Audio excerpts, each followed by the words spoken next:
Well, there was a king a-sitting in his garden all alone, when his brother in his ear poured a little bit of henbane. Then he stole his brother's crown and his money and his widow. But the dead king walked and got his son and said, "Hey, listen, kiddo, I've been killed and it's your duty to take revenge on Claudius. So kill him quick and clean and tell the nation what a fraud he is." The kid said, "Right, I'll do it, but I'll have to play it crafty so that no one will suspect me. I'll kid on that I'm a dafty." So, with all except Horatio, because he counts him as a friend, Hamlet, that's the kid, he kids on, he's round the bend. And because he isn't ready for obligatory killing, he tries to make the king think that he's tuppence off the shilling. Takes a rise out of Polonius, treats poor Ophelia vile, tells Guildenstern and Rosencrantz Denmark's a bleeding jail. Then a group of travelling actors, like 784, arrive to do a special one-night gig in Elsinore. Hamlet, Hamlet acts in balmy, Hamlet, Hamlet loves his marmy, Hamlet, Hamlet, hesitating, wonders if the ghosts are fake and that is why he's waiting. So Hamlet writes a scene for the players to enact so Horatio and him can watch to see if Claudius cracks. Well, the play was called The Mousetrap, not the one that's running now. And sure enough, the king walks out before the final bow. So now Hamlet's got the proof that Claudius gave his dad the dose, with the only problem being now that Claudius knows he knows.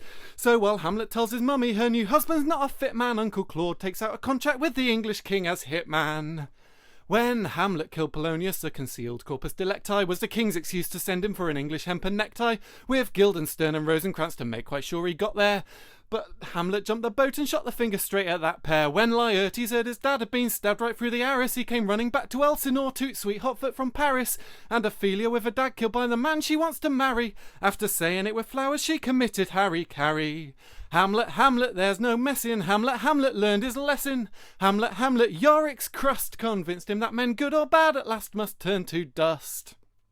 When Laertes lost his place and was demanding retribution, the king said, "Keep your head and I'll provide you a solution." So he organised a sword fight for the interested parties, with a blunted sword for Hamlet and a sharp sword for Laertes. Just to make double sure the old belt and braces line, he fixed a poisoned sword tip in a poisoned cup of wine. Well, the poisoned sword got Hamlet, but Laertes went and muffed it, 'cause he got stabbed himself and he confessed before he snuffed it. Hamlet's mummy drank the wine, and as her lips turned blue, Hamlet said, "I do believe the king's a baddie through and through." Well, incestuous, murderous, damned Dane, he said, to be precise. Then made up for hesitating once by killing Claudius twice, 'cause he stabbed him with the sword and forced the wine between his lips. Then he said, "The rest is silence," and he cashed in all his chips. Then they fired a volley over him, which shook the topmost rafters, and fought and brass knee-deep in Danes lived happy ever after. Hamlet, Hamlet, end of story. Hamlet, Hamlet, all that gory. Hamlet, Hamlet, I'm on my way. And if you think that was boring, you should read the bloody play.